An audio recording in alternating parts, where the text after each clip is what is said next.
After attending 3 back-to-back emergency summits in Brussels, U.S. President Joe Biden has landed in Poland to get a first-hand look at efforts to help refugees fleeing the war-torn country.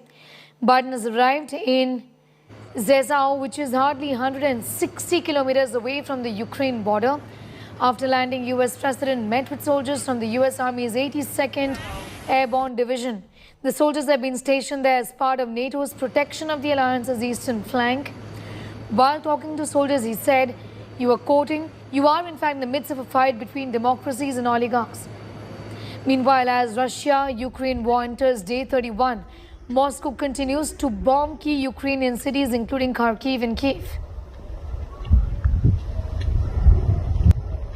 I spent a lot of time in Ukraine when I was a senator and vice president. I've spoken to the Rada in the days when they, in fact, didn't have what you'd call a democracy, and was there in the Maidan when the former leader had to take off and head into Russia. And so, you know, with the Ukrainian people have a lot of backbone. They have a lot of guts, and I'm sure you're observing it. U.S. President Joe Biden got a first-hand look at international efforts to help some of the millions of Ukrainian war refugees in Poland, and also spoke to American troops bolstering NATO's eastern flank. Here is a news report. U.S. President Joe Biden landed in Poland on Friday to get a first-hand look at American troop readiness and the humanitarian toll from Russia's invasion of Ukraine. We're in the midst of, and I don't want to sound too philosophic here, but you're in the midst of a fight between democracies and oligarchs. His first visit was to U.S. soldiers with the 82nd Airborne Division at a base in eastern Poland. Several thousand American forces reinforced NATO allies here and in Romania ahead of the Russian assault. And Biden repeatedly pledged to defend every square inch of territory under the Transatlantic Treaty. He shared pizza with soldiers and snapped selfies before meeting with Polish President Andrzej Duda and receiving a humanitarian briefing on the wave of Ukrainian refugees now sheltering in this country.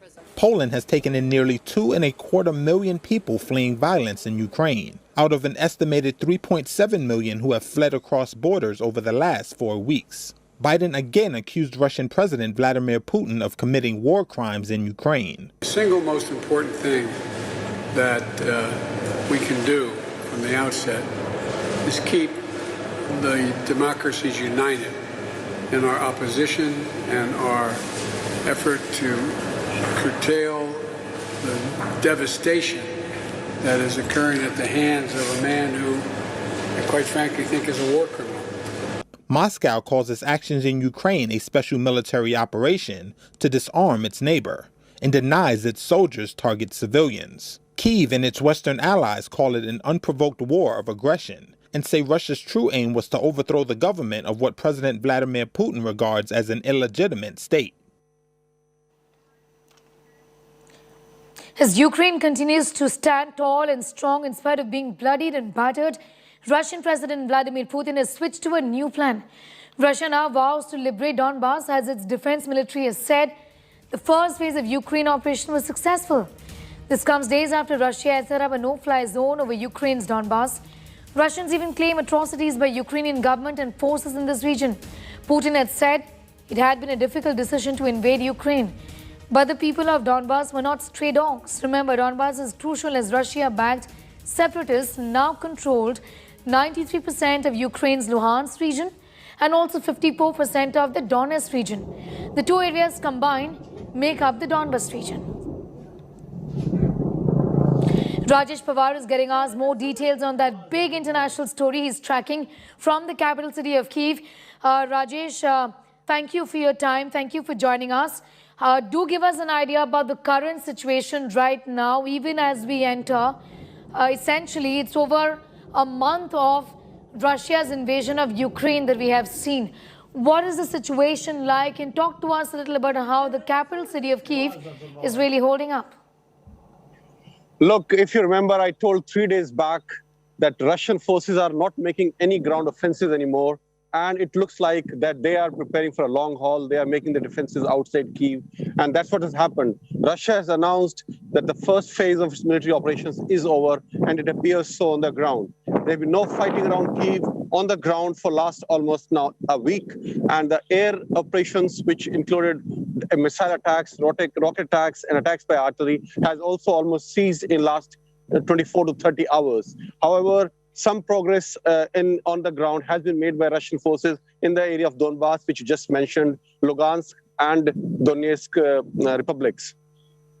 Besides this, I think now Russian focus is totally on the western border of Ukraine, where they'll be increasing their surveillance and their ability to hit any target precisely. This is what they'll be doing in the second phase of their operations to ensure that no kind of military hardware, no kind of big equipment from West, from NATO allies could enter inside Ukraine. And if it has to enter only from ground, from Poland or Hungary, because sea has been cut off from Ukraine totally by Russian Navy, and all airports inside Ukraine have either been put out of operation by Russia or have been captured by Russia. So there is no other way this equipment, which NATO and America wants to supply to Ukraine, can now enter Ukraine without Russian surveillance, and that's where the entire Russian focus would be in coming days to make sure that this war goes as per them. Over to you. You know, Rajesh, also tell us a little about what you think of the statement that is coming from Russia. And this obviously is like rhetoric about the denazification that is required of 6 other countries, a statement that is coming essentially from Moscow. Look, as I said, this is fog of war. Nothing can be verified, but you'll be surprised. I've been getting videos from India. A lot of people from India have been sending me videos of people tied to poles, electric poles with tapes, and then naked the whole night when temperatures were in minus here, and left there to die after being battered, after being beaten up. And I could not verify these videos, but when I sent it to local people here, they said the extent of people who were doing these atrocities sounded Western Ukrainian. So this could very well be true that these kind of atrocities have been committed on people, but it is not one-sided. There have also been reports of Russian soldiers committing similar atrocities on whomsoever they thought was a Ukrainian sympathizer or a Ukrainian spy. What we saw in Kherson, the way a peaceful protest was fired upon with rifles and stun grenades. So atrocities have been committed from both sides. Rajesh, thank you so much for getting us all of those details. We'll of course keep coming back to you. Rajesh is getting us all of those updates from the capital of Kyiv.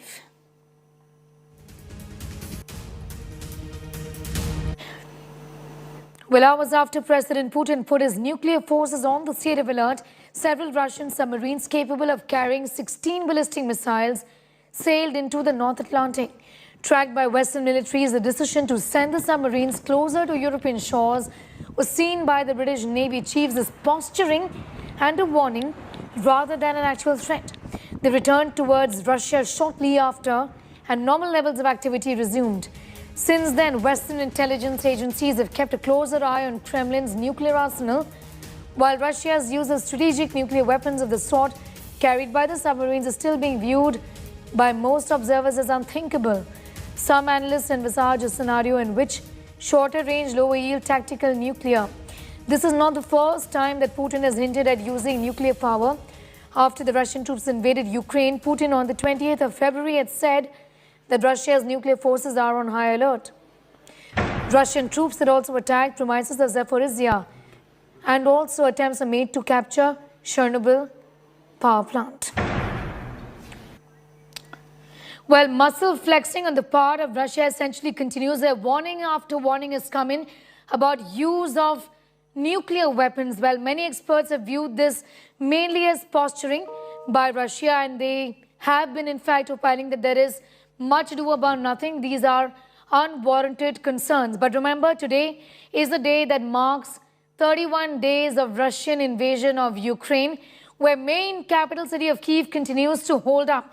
Joining me now is my colleague Gaurav Sawant, who's been tracking this relentlessly ever since the war began. Actually, even before the Russian invasion of Ukraine, Gaurav was tracking this from Ukraine.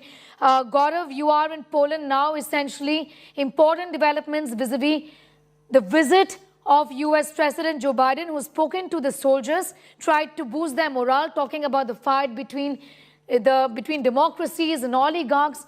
But what next when it comes to some tangible action on the ground in terms of coming to the rescue of Ukraine?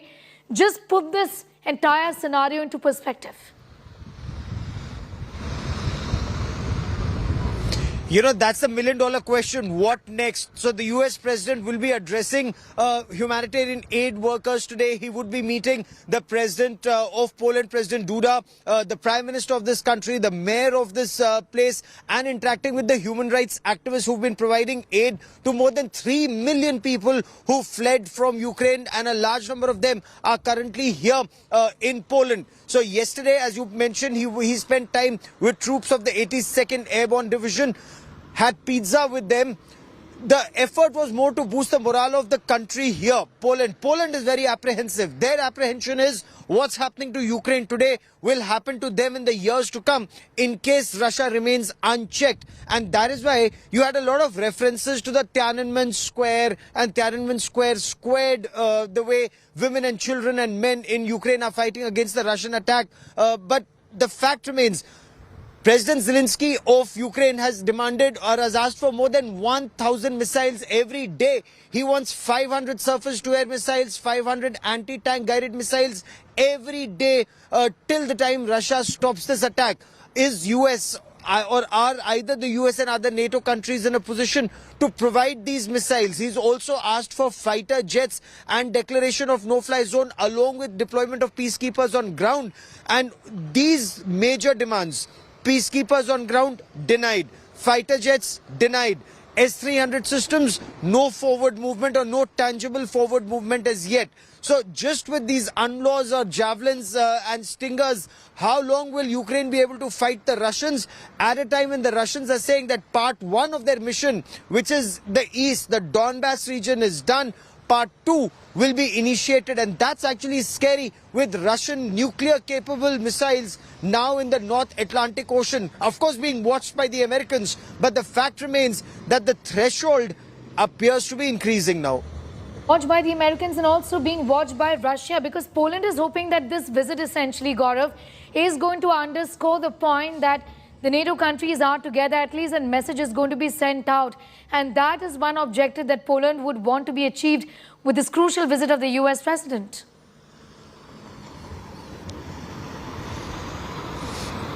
You're absolutely right. So while President Duda and President Biden, they're saying that this is a fight of democracies against oligarchs and democracies stand united, and Poland and America are extremely close in their efforts. And remember, some of the measures that Poland has taken has angered Russia, whether it's action against the diplomatic staff in Poland or seizing the financial accounts of the embassy, the Russian embassy here in Poland.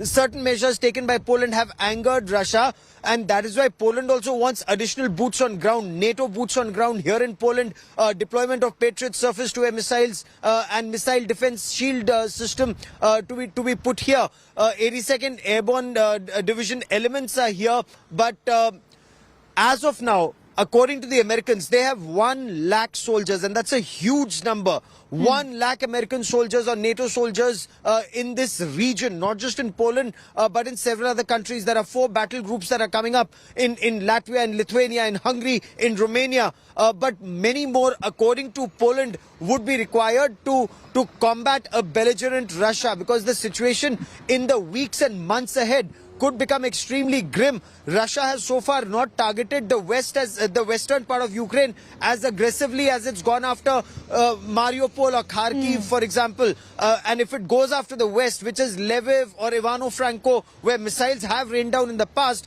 this would actually mean that Russian missiles are falling barely 10 kilometers from Poland's border. Now, any missile coming this side would have catastrophic impact, and Poland wants effective countermeasures already in place. Well, absolutely. Gaurav, thank you so much for getting us up to speed with those developments. And I'm listening to what Gaurav is saying in the context of this rather bizarre sort of a statement. Well, obviously, it's rhetoric from the Russians who said that there is a requirement to denazify at least 6 countries, and this includes Poland as well, where US President Joe Biden is right now. Gaurav, thank you for getting us those details. We'll continue to keep a close eye on this story, and we're talking about British author J.K. Rowling, who is now pushed back after Russian President Vladimir Putin dragged her in his critique of Western cancel culture. Sharing a news report about a jailed Putin critic, J.K. Rowling took to Twitter and said, and I quote, "Critiques of Western cancel culture are possibly not best made by those currently slaughtering civilians for the crime of resistance or who jail and poison their critics," unquote. Her remarks come after Putin accused West of trying to cancel Russia's rich musical and literary culture in the same way it had cancelled Rowling, the author of Harry Potter, over her views on transgender issues. She has been criticized for her alleged binary views on sex and gender, especially after a series of tweets in which she said people who menstruate are explicitly women.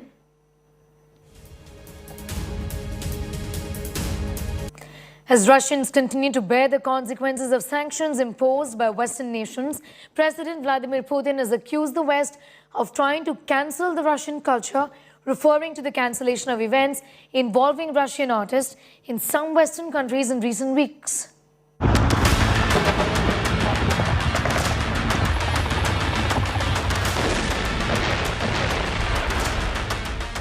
31 days of war. Devastation across Ukraine.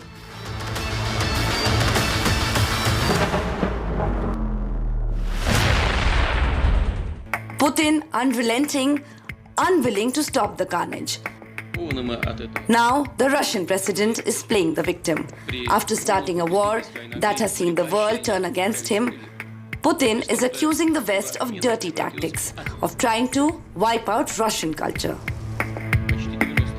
Putin compared the move against a number of Russian cultural events in recent weeks with the actions of Nazi Germany in the 1930s.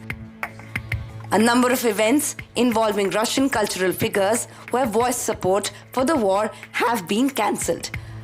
Books of Russian writers are being banned as well. При полном попустительстве, а иногда и при поощрении правящих элит. The infamous culture of cancellations has turned into cancellation of culture. Tchaikovsky, Shostakovich, Rachmaninoff are being removed from concert programs. Russian writers and their books are being banned as well. Last time, such massive company of destruction of unsuitable literature was conducted almost 90 years ago by the Nazis in Germany. We know and remember very well the footage from film archives of books being burned. Как сжигаются книги. Putin compared the situation of Russian writers to Harry Potter author J.K. Rowling after she sparked controversy with opinions on transgender issues. Не так давно отменили Joanne Rowling, whose books were sold in hundreds of millions around the world, was cancelled because she displeased advocates of so-called gender freedoms. Today, they are trying to cancel whole country with a 1,000-year history. Our people. I'm talking about ongoing discrimination of everything to do with Russia. что связано с Россией, которая Since Putin sent Russian troops into Ukraine, Western nations have piled several sanctions on Moscow to force Russia to end the war. The maintenance of sanctions, the increasing the pain, and the demonstration why I asked for this NATO meeting today is to be sure that after a month we will sustain what we're doing, not just next month, the following month, but for the remainder of this entire year. That's what will stop him. The sanctions have left Russia isolated, politically and financially. Sadly, Russian sports and culture have become part of the collateral damage. Bureau Report, India Today.